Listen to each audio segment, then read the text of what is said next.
அதனால ரொம்ப ஸ்ட்ராங்கான விஷயங்களை திரையில ரொம்ப ஸ்ட்ராங்காக சொல்கிற ஃபிலிம் மேக்கர்ஸில் ஒருத்தர் மாரி செல்வராஜ்.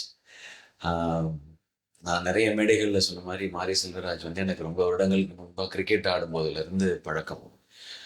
அப்போ வந்து அவருக்கு சினிமா நல்ல சினிமா பண்ணணும், செம்மையாக படம் பண்ணணுன்ற ஆசை இருக்குன்றது தெரியும். அவர்கிட்ட என்னென்ன கதைகள் இருக்குன்றது தெரியாது. பரியேறும் பெருமாள் முதல் படம் பார்த்தோன்னே ஆஹ் என்னை பயங்கர சந்தோஷப்படுத்தினாரு, ஆச்சரியப்படுத்தினாரு. ஆம், அவர் ஒரு நமக்கு தெரிஞ்ச ஒரு நண்பர் வந்து இப்படி ஒரு படம் எடுத்திருக்காருன்னு நினைக்கும் போது எனக்கு அன்னைக்கு ரொம்ப சந்தோஷமா இருந்துச்சு. அதுக்கப்புறம் அவர் பண்ண எல்லா படங்களுமே நம்ம பார்த்தோம். கர்ணன், மாமன்னன் எல்லாமே எல்லாமே அவருக்கு நிறைய பேர் வாங்கி கொடுத்தது. அவர் எப்படிப்பட்ட ஃபிலிம் மேக்கர்னு மக்களுக்கு தெரிஞ்சுது. எல்லாமே அதுக்கப்புறம் எனக்கு அவரோட பேசுகிற மீட்டிங்ஸில் அவரை பற்றி நிறையா தெரிஞ்சுக்கிட்டேன். ஆனால் வாழை அவர் வாழ்க்கையில் நடந்த விஷயத்த இதில் ஒரு சினிமாவாக பதிவு பண்ணியிருக்கிறார். வாழ்க்கையில் நடந்த விஷயம்னும் போது ஒரு சந்தோஷமான விஷயத்த நம்ம பதிவு பண்ணுறோன்றதை தாண்டி அவருக்கு நடந்த ஒரு மிகப்பெரிய நிகழ்வை, மிகப்பெரிய சோகத்தை இந்த படத்தில் பதிவு பண்ணியிருக்காரு.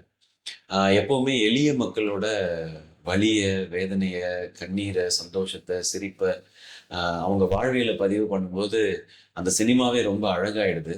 வாழையிலையும் அதே மாதிரி தான். மாரி செல்வராஜ் அவருடைய வாழ்க்கையில் நடந்த நிறைய சந்தோஷமான தருணங்கள், அது கூட அவர் வாழ்க்கையில் நடந்த ஒரு மிக முக்கியமான நிகழ்வை ஆஹ் இந்த படத்துல சொல்லியிருக்காரு. இந்த படம் பார்க்கும் பொழுது ரொம்ப நெருக்கமா, நமக்கு நெருக்கமான ஒருத்தர்கிட்ட அவருடைய கதையை நம்ம கேட்கறத இந்த படம் மொத்தமா அப்படிதான் உணர வைக்குது.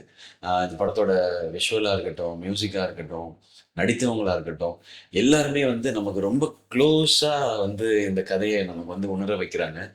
முக்கியமா பொன்வேல், ராகுல், ஃபர்ஸ்ட் அந்த 2 பசங்களையும் சொல்லிடுறேன். இவங்க தான் படத்தோட ரொம்ப மெயின். இவங்க இந்த 2 சின்ன பசங்க தான். இந்த 2 சின்ன பசங்களோட எல்லாருடைய வாழ்க்கையும் பொருத்தி பார்த்துக்கலாம். நான் என் வாழ்க்கையில என் ஸ்கூல் டைம்லாம் நிறைய கடந்து வந்தேன் இதுல. அதே மாதிரி படத்துல கூட நடிச்சிருக்க நிக்லா விமல், கலையரசன், திவ்யா, அப்புறம் அம்மாவா நடிச்சிருக்கவங்க, ஆஹ் இவங்க எல்லாருமே வந்து இது ஒரு உண்மை கதை. இதை எவ்வளவு உண்மையாக்கணுமோ அதுக்காக நிறைய மெனக்கெட்டு இருக்காங்க. அவங்களுக்குலாம் என்னுடைய வாழ்த்துக்கள். ஆஹ் இந்த நடிகர்களை வந்து நாம எப்பவுமே நடிகர்கள் ஃபர்ஸ்ட் தெரிஞ்சிருவோம் இந்த மாதிரி படங்கள். ஏன்னா நல்ல கதை, நல்ல இயக்குனர், நல்ல பெர்ஃபார்மன்ஸ் இருக்கும்போது வெளியே தெரிஞ்சிருவோம். ஆனால் இதை கொண்டு வந்து சேர்க்கிற டெக்னீஷியன்ஸ்ல தேனியேஸ்வர் சாரோட கேமராவாக இருக்கட்டும் அண்ட் சந்தோஷ் நாராயணோட மியூசிக், இது ரெண்டும் டாப் நாச், அவுட்ஸ்டாண்டிங்காக இருக்கு. நான் வந்து இப்போ உங்களுக்கு படத்தோட ரிவ்யூ சொல்ற மாதிரி இருக்கு. பட் இந்த கதையை பொறுத்த வரைக்கும் இவங்க எல்லாருமே நான் ஹீரோஸாக தான் பார்க்குறேன். மாரி செல்வராஜ் மீண்டும் ஆஹ் ஒரு முறை பெரிய திரையில அவருடைய அனுபவத்தை பதிவு பண்றது மட்டும் இல்லாம அவர் எவ்வளவு ஸ்ட்ராங்கான ஃபிலிம் மேக்கருங்கிறதையும் இந்த படத்துல நிரூபிச்சிருக்காரு. நீங்க தேட்டருக்கு வந்து பாருங்க. மாரி செல்வராஜ் வந்து கடந்த 2 படங்களா நிறைய ஆக்ஷன் அதுக்குள்ள போயிட்டாரு. இந்த முறை முழுக்க முழுக்க வாழ்வியலை மட்டுமே சார்ந்து ஒரு படம் சொல்லியிருக்காரு. ரொம்ப அழகா இருக்கு. இன்னும் நிறைய படம் இந்த வாழ்க்கை சார்ந்து, வாழ்வியல் சார்ந்து அவர் பண்ணணும்னு நான் கேட்டுக்கிறேன். எனக்கு தெரிஞ்சு எனக்கு இப்போ பரியேறும் பெருமாளுக்கு அப்புறம் எனக்கு ரொம்ப ஃபேவரட் ஃபிலிமா வாழை மாறிடுச்சு. இந்த படத்தை தேட்டரில் வந்து பாருங்க. அது ரொம்ப ரொம்ப முக்கியம். ஏன்னா நீங்க தேட்டரில் வந்து இந்த மாதிரி படங்களை பார்க்கும்பொழுது தான் இன்னும் இந்த மாதிரி படங்கள் நிறைய வரும். அண்ட் மாரி செல்வராஜ் என்பவர் யார், அவர் வாழ்க்கையில் நடந்தது என்ன, அவர் எப்படிப்பட்ட விஷயங்களை கடந்து இன்னைக்கு வந்து சினிமா பண்ணிட்டு இருக்காருன்றத தெரிஞ்சுக்கிறதுக்கு இந்த படம் ஒரு வாய்ப்பா இருக்கும். மீண்டும் ஒரு முறை படத்துல நடிச்சவங்களுக்கும் இந்த படத்துல ஒர்க் பண்ண டெக்னீஷியன்ஸ் எல்லாருக்கும் என்னுடைய வாழ்த்துக்கள். இந்த படம் நிச்சயமா நிறைய விருதுகளை வாங்குன்ற எனக்கு நம்பிக்கை இருக்கு.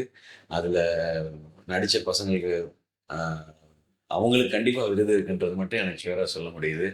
அண்ட் எல்லாருக்கும் கங்க்ராச்சுலேஷன்ஸ் அண்ட் பெஸ்ட் விஷஸ். வாழை படம் தேட்டர்ல வந்து பாருங்க. உங்களுக்கு நிச்சயமா மனதுக்கு நெருக்கமான படமா இது இருக்கும். மாரி செல்வராஜ் பிரதர், ஆஹ் உங்களை ஒவ்வொரு முறை உங்களுடைய படங்களை பார்க்கும் பொழுதும் எனக்கு அந்த சந்தோஷமும் அந்த பெருமையும் இருந்துட்டே இருக்கு. இன்னும் நிறைய திரைப்படங்கள் நீங்க எடுத்து எங்களை பெருமைப்படுத்திட்டே இருக்கணும். வாழ்த்துக்கள் பிரதர். அண்ட் நீங்க வந்து இதை தயாரிச்சிருக்கீங்க கூட. இந்த படம் உங்களுக்கு பெயர், புகழ், பணம் அனைத்தையும் உங்களுக்கு